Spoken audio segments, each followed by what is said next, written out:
Hey guys, Marsing here bringing another Dragon Ball Z Dokkan battle video, and so a bunch of news has dropped about upcoming things for part 2, some of which we obviously knew about and some of which we did not. Now, some of the story event stuff, it looks like is going to be coming out in the next couple of days, which is obviously very good. I saw some people batting around the day of the 9th, potentially the morning of the 10th. I guess it depends for time zones. We haven't got the data yet because obviously we haven't had a data download, but we've had a bunch of stuff appear in the news about events being temporarily closed while they prepare new stages, all that typical kind of stuff that basically means that the new content is going to be added within the next couple of days. So I believe the 9th is a working date. I don't know whether that's going to be, like I say, the morning of the 10th for me or actually on the 9th. As I'm recording this in the UK, it is in the morning still of the 7th. So still a couple of days to go. And then of course we have this maintenance announcement, which is from the 14th until, well, it's technically the 14th to the 15th my time, because it's no way, it is all on the 14th. It's 1 o'clock in the morning. I think this is in my local time. So the Dokkan Info, I believe, website is the timing is weird. So, but yeah, this appeared in the news today. So close the server for maintenance Wednesday the 14th from 1 AM to 7:30. Hopefully this means that it's going to be finished basically around the time of like the morning event reset. So I could see this being the release of the part 2 banners, because obviously this is a week away from today. You know, we're already over a week away from the part 1 banners, so hopefully this is going to be the date that the part 2 banners release, potentially depending on the actual finish time of this maintenance. This could be, you know, right after the maintenance ends, the game comes back up and the part 2 banners are out, potentially. That is not confirmed. Obviously, once we get information from the data download, I will let you guys know. But the important stuff to cover that has been added. So, new missions are being added to this story event with all of the free-to-play metal coolers. The drop rate is going to be increased.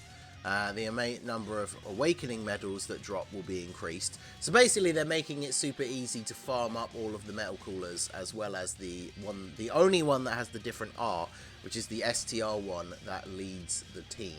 And there is a good reason for that. So they're adding new stages to the Wicked Bloodline event.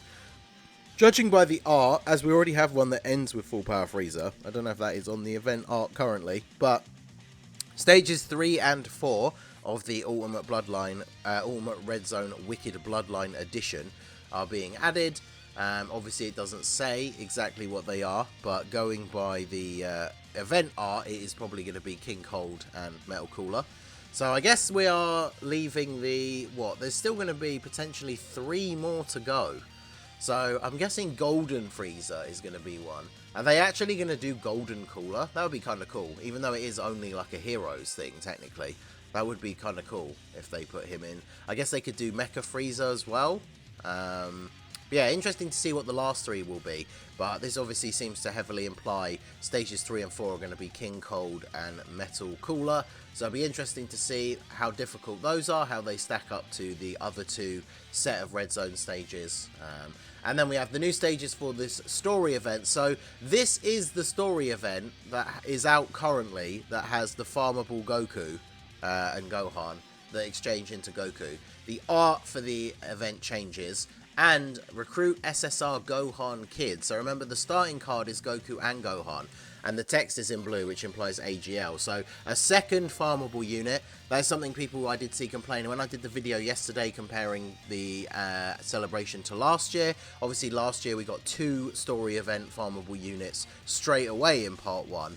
And then they EZA'd, whereas this one, it seems we only got the 1, and now they're updating the story event so that now we will be able to get the second one. So I'm assuming then in part 3, that means that unit as well as the previous one are then going to EZA. So it'll be interesting to see what they do with that. I love the art for this as well. A lot of the time for these event things, they use like super attack art assets Not always, obviously, but this kind of heavily implies that the Part 2 units are indeed Metal Cooler and then Super Saiyan Goku and Super Saiyan Vegeta, which is basically what we're all expecting at this point anyway. But the big news is, of course, all of the free-to-play Metal Coolers, so this was the one that had the leader skill and is the only one with the different art, they are all awakening into TURs, and thank the lords above, thank Kami himself, they are all awakening into different arts. Because they gave them all a slightly different ability each, but they all look exactly the same. And even the AGL one, his little image in like the pie chart at the bottom just looks almost exactly like the AGL Dokkan Fest Metal Cooler. So I'm very happy that they are changing the arts, because it's interesting. I was wondering if they could, how many different Metal Cooler arts they could do, but obviously these all actually do look pretty cool. So I'm kind of hoping that this is going to be a, you know, like free-to-play Ginyu Force or Bardock Squad situation, where if these guys all get Awakenings and then get EZAs, this team could actually potentially be really good, which would obviously be very nice to see, right? Stacking out these free-to-play units and free-to-play teams would be cool. All of these units would be on Cooler's leader skill as well, so like full 200%. Of course, the new Metal Cooler, whatever his 200% lead is going to be, as assuming he will be the Carnival LR, since the Super type was the Carnival LR in the first part, they'll all be on his team. So we'll actually be able to make a full 200% Metal Cooler team, as long as the Dokkan Fest one isn't just straight up called Metal Cooler. Although I guess technically you use him and then you use these 5 free-to-play ones. So definitely going to have to do videos of that kind of variety. So that's going to be fun. And then the most important part is we have news about the EZAs. And even though part 1, people were a bit let down, they didn't do any of the side banner units we expected. No Tech Gohan and Icarus, no physical Cooler Armored Squadron.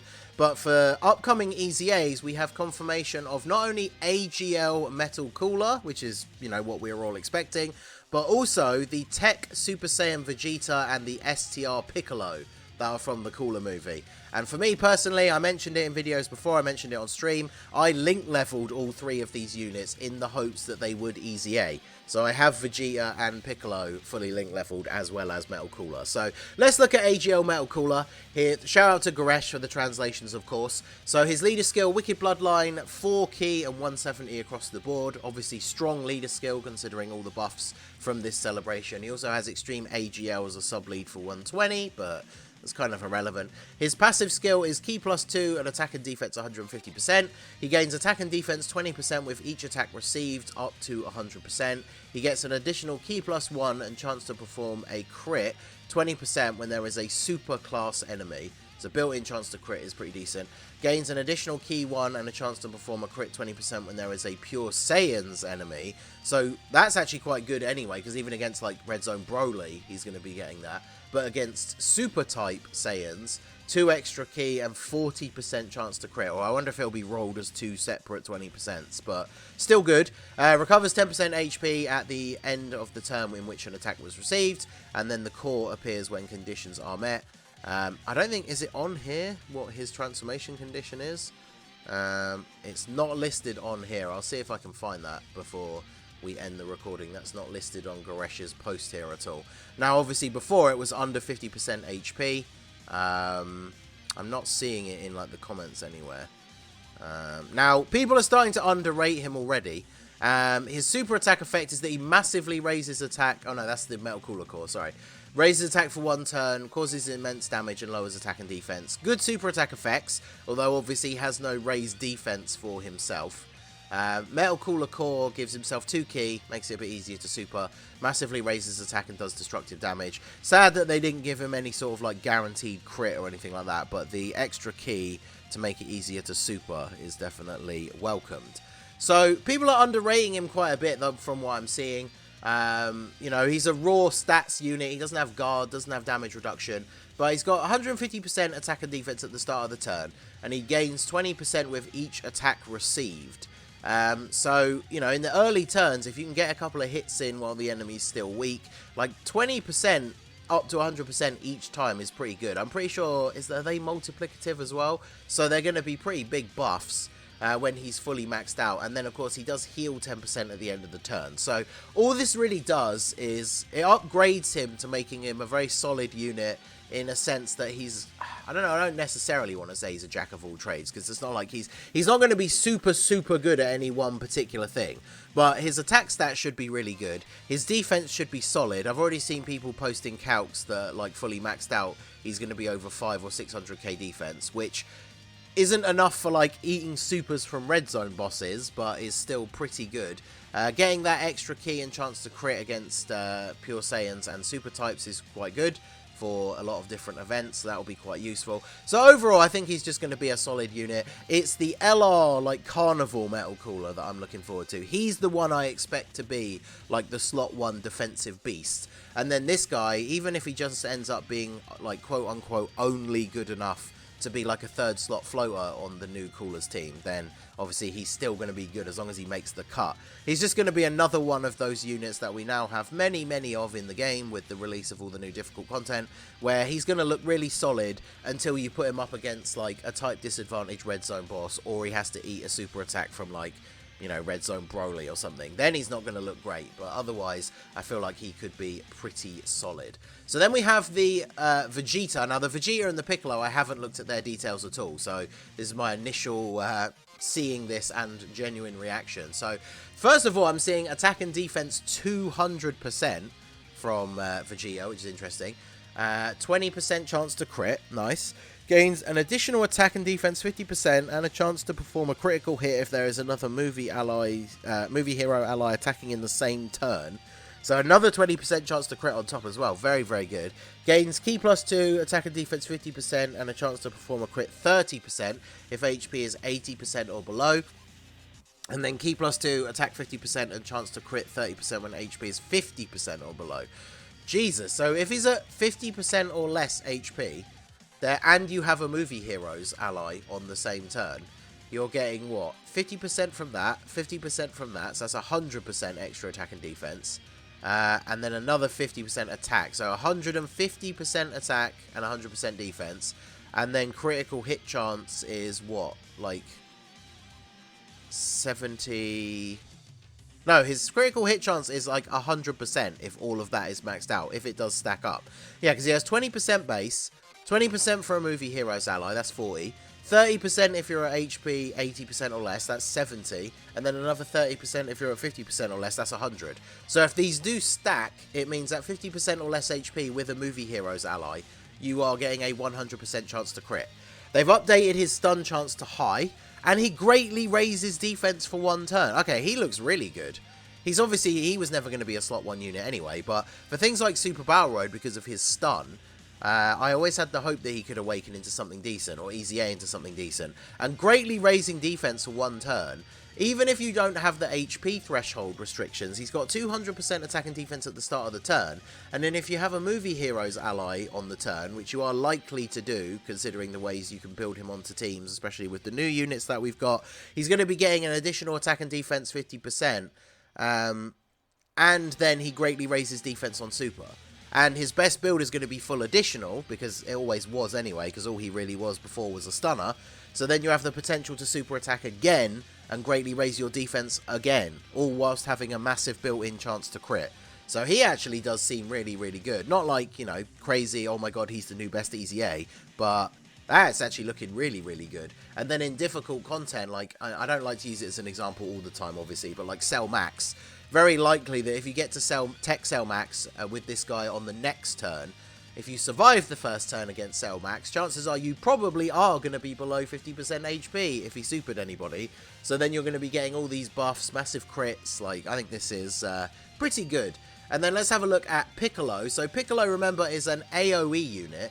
So he gets attack and defense 200% as well. Randomly change a type of key sphere other than STR to STR. Gain an additional attack and defense 20% per key sphere attack. Wow, 20%. We've seen big numbers out of nukers that have like 20% per orb before. The one that springs to mind is like STR Barlot and how crazy he can look on a really good turn.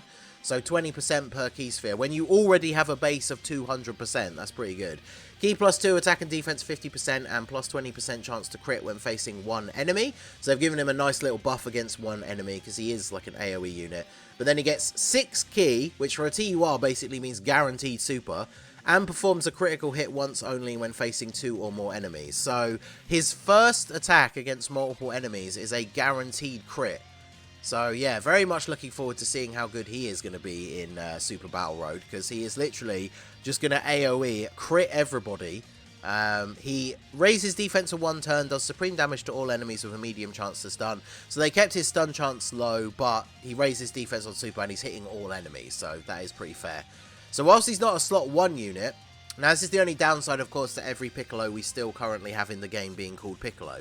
Imagine if you could run him on a rotation next to that new STR Piccolo banner unit. So he could be the slot 1, and then this guy explodes in slot 2, crits everybody, potentially stuns. Like for Super Battle Road, that would be crazy. So it's a massive shame that they have the same name and can't link together. But I would say both the Piccolo and the Vegeta, considering they are both just side EZAs, they look very, very impressive to me. So I'm interested to see how they're going to end up looking performance-wise. And then I do think, like I say, people are probably underrating Metal Cooler a little bit. Is there going to be another Namek Goku situation where we see him in-game and then it's like, oh, he's actually looking pretty good? So I guess we'll have to see. So let me know what you guys think. What are you most excited about? I know there's going to be a bunch of people out there super hyped for the free-to-play Metal Cooler Army EZAs. Let me know all of your thoughts down below in the comment section. So that is going to be it for the video, guys. This has been the Masked Ningen. Smash that like button, subscribe to the channel if you are new. Check out the links down below for the Discord and the merch store, and I will see you all again soon. Have a good one.